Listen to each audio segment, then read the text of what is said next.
নমস্কার বন্ধুরা, প্রতিদিনের মতন আজকে একটি আমি নতুন রেসিপি নিয়ে চলে এসেছি। তো আজকে আমি বাদশাভোগ চালের খিচুড়ি করব। তো এখানে 8 কাপের মতন বাদশাভোগ চাল নিয়ে নিয়েছি, আর এখানে হচ্ছে পটল, আলু, কুমড়া কেটে নিয়েছি, আর এখানে মুগ ডাল, মসুর ডাল আছে। এখন আমি মুগ ডালটা ভেজে নেব। আমি কড়াইটা বসিয়ে দিয়েছি, এখন আমি মুগ ডালটা ভেজে নেব লাল লাল করে।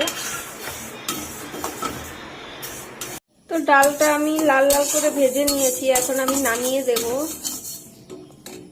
কড়াইতে এখানে আমি তেল দিয়ে দিচ্ছি সবজিগুলো ভেজে নেওয়ার জন্য। তেলটা গরম হয়ে গেছে, জিরা দিয়ে দিচ্ছি। সবজিগুলো 1 চামচ নুন দিয়ে দিলাম।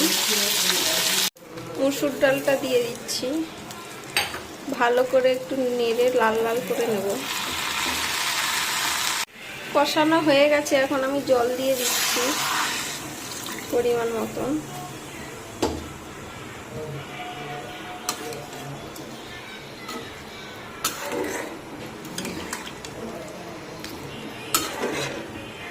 খিচুড়িটা আমি নামিয়ে দিয়েছি, হয়ে গেছে। আর এখন আমি ফোড়ন দিয়ে দেবো। তো কড়াইতে তেল দিয়ে বসিয়ে দিয়েছি, এখন আমি একটা শুকনো লঙ্কা আর হচ্ছে 5 ফোড়ন জিরা দিয়ে দিলাম, 2টো তেজপাতা দিয়ে দিলাম।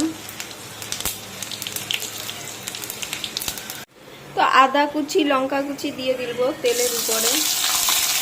দেখো আমি ফোড়নটা খিচুড়ির মধ্যে দিয়ে দিচ্ছি, এখন ভালো করে নেড়ে নেব। 1 চামচ চিনি দিয়ে দিলাম, জিরে গুঁড়ো 1 চামচ দিয়ে দিলাম। এখন ভালো করে নেড়ে আমি নামিয়ে দেবো।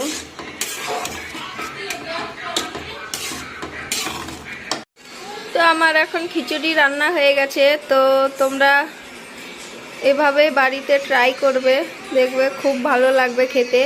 আর কার কার ভিডিওটি ভালো লেগেছে কমেন্ট করে অবশ্যই বলবে, আর শেয়ার করে দিও।